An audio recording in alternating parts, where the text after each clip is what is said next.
First topic we're gonna go on with my basketball ideology Okay. is dealing with players who are vastly behind where they should be. Now, when I speak of this, obviously I'm talking about older players, Right. you know, 8, 9, 10 area, because some of these players want to play, you know, they're looking to try out for their middle school or they're looking to try out for high school, and they're vastly behind. The reason why this topic came up is, you know, I do my groups, and I formed a group, a group of middle and actually I think it's one middle school player, but it's mainly high school players. And you know, we go through the drills. You know, I'm trying to make sure they understand, especially since trials are coming. I'm trying to give them a sense of things that they should be getting, you know, ready. So I'll do a few defensive drills, some ball handling drills, some shooting drills. Everybody pretty much looks on par. It is when I start to do concepts like balls going to the corner, like I have them stand here, you know, like some of them doesn't understand that if the ball is up top, they need to be here but to the baseline. Yeah. They're like this. And I was like, no, you can't do that. Right. Right? Well, you're closing out, can't let them go baseline. And time again, their closeout's terrible, and the kids get beat, the defender gets beat baseline. But what really started to just like not make me explode, but open up, was when I started talking to them about having to talk on defense. So it was like, okay, this is a switch.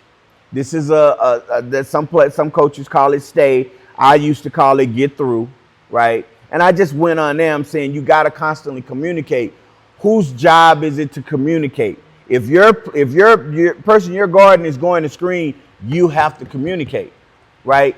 And those players, some of those players were so lost that they would constantly double the player. They would stay over here while the ball handler was driving in a 2-on-2 situation for a layup. Yeah. And I'm like, you can't do that. And I would explain and show them what you got to do. And then they would still they wouldn't talk, which is huge. And they didn't know correctly what they were. So I would say, hey, sit over here, because I put them on like teams where it's two players on each team. Talk about how you're going to defend. Whether it's you're going to always stay or you're going to always let them get through. Whatever it is, this is going to be your communication for you two. This is how you're going to play.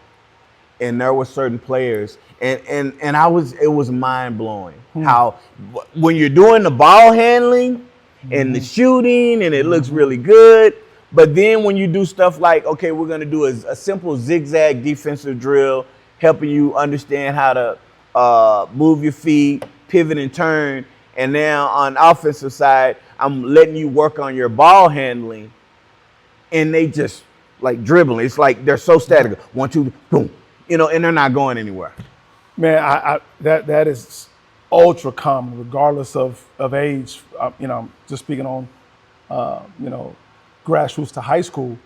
To me, kids are very drilled, and they have a hard time transitioning what we learned in the drill and putting into action. Right. And so, you know, that's what I noticed is in my early coaching career, I was a drill heavy guy, real drill heavy. And I'm like, man, we drilled it. Like, how can you not get it? And I'm like, Lee, that's on you. I said, less drills, more action. Yeah. So this generation, like, they don't do concepts a whole lot, but they do show me in the action. Right. And so it's almost like discipline. Right. Kids are not gonna confine to what you want them to do until there's consequences. Right. If there's no consequences, you know, I mean, they just yeah. keep doing whatever they want to do. Yeah, there were consequences because they had to do push-ups, 15 push-ups when they didn't communicate right. And I'm glad you brought up that point because I need to make sure there's context to this. Okay. These were older players who had just come to me that were, relatively new, and they wanted to get out. These players had never played or tried out before, right? I see. But they were old enough, and when you're doing some of these other things, I guess it was wrong of me to assume that some of the stuff would translate, that they wouldn't be as lost as they were when you put them in actual game situations, right? Which is why I do that with my groups. I've transitioned into that. Important. The funniest thing is my younger group, I've had them for a while, and they started out the same. The 5th and 6th graders, some of them are now 7th grade. And now when I have a newer player that comes, like I had a player come in from out of town, wanted to come in, 7th grader. Came in, I did the individual training. They were okay. A lot of, some work, obviously. But then when they were in the group, same thing. The players that are regulars look phenomenal. Gotcha. Communication, knew what to do, setting screens, understanding how to pop either way and stuff. And this player had no clue. It was like a deer in the headlights. I've usually some coaches is like got to get you going, but you're running from coaching. I've always felt that players who are behind their workouts and their reps have to be different. Let's say, for example, I'm on JV or whatever. I'm on freshman JV or varsity, right? And I'm really not playing. And we've kind of touched on this before. Like your workouts have to be different. You can't just do that practice and go home. Right. Like yours has got to be before, after, and I'm behind because I'm not understanding the concept. Yeah. So how do I rep that? I've got to rep that outside of the school. Yeah. And so that's what's really, really important is that, I've talked to a lot of my freshmen last year that didn't play. I said, hey, you're not playing a whole lot. You need to be running on that treadmill or do your conditioning on game days. And they're like, what? Yeah. I'm like, yeah, because you got to think about it. Those top 8 are conditioning because they're playing. Right. They're going to be in shape.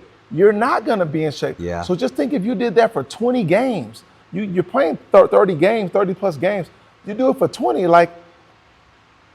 it affects you when your team is up or down and you get in and you're not going to look well. Right. So in order to really represent, as they say, you have got to do the extra, whether that's shooting, whether that's ball handling, whether that's, you got to condition. Yeah. But even if I'm in college or even high school, I'm going to take the freshman coach, hey, coach, can you work with me on the closeouts, please? Yeah. I'm getting a manager, I'm getting somebody.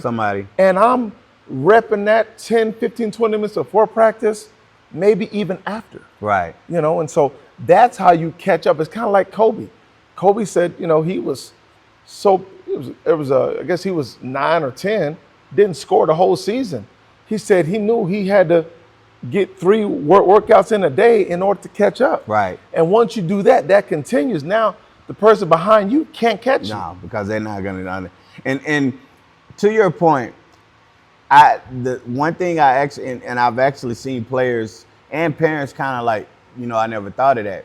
I tell them, when you're trying out, or if you're going to go and try to take somebody's spot, if there are 12 players on that team, you're not trying to be as good as number 8, 9, 10, 11.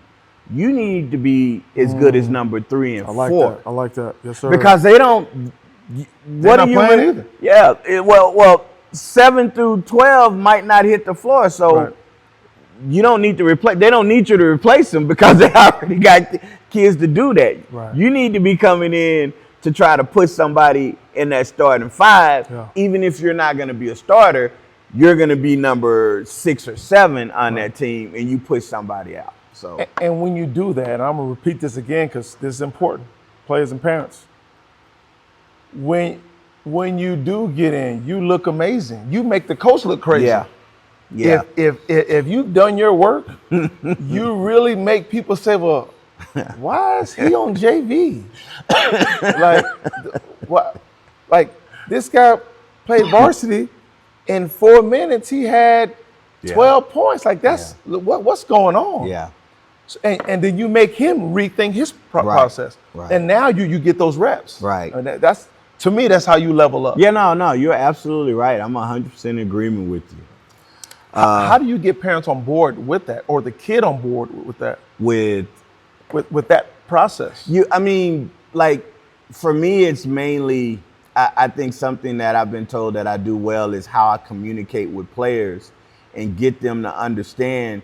But more importantly, I'm able to get them to see it.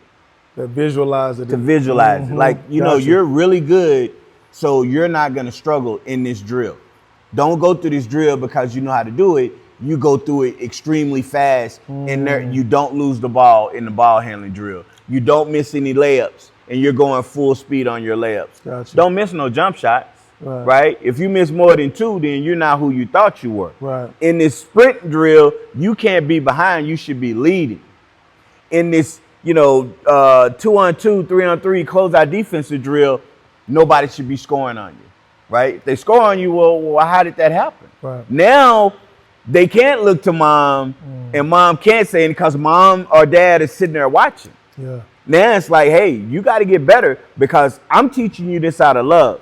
High school coaches, if you can't do what they need you to do, you're going to be sitting on the bench. For sure. Right? For sure.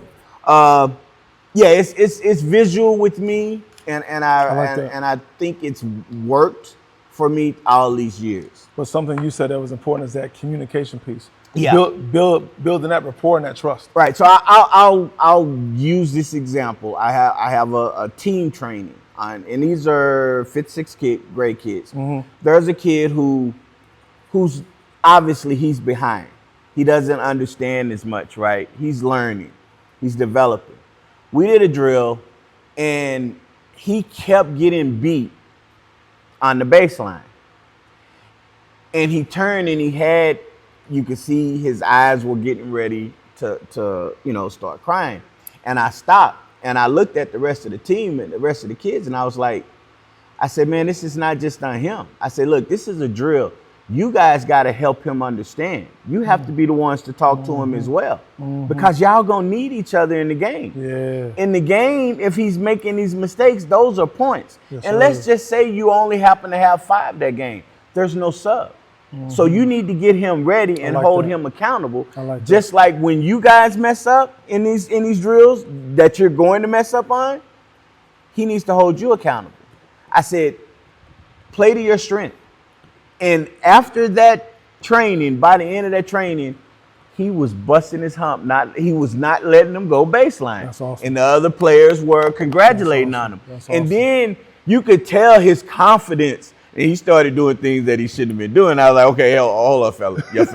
That's not in your toolbox right now. I said, look, I love the confidence, right? But that's not in your toolbox just now. You need to work on that to get it. But the confidence, the shoulders. And then after we left, the dad always, we leave, walked me, looked at me, and I said, thank you. Mm-hmm.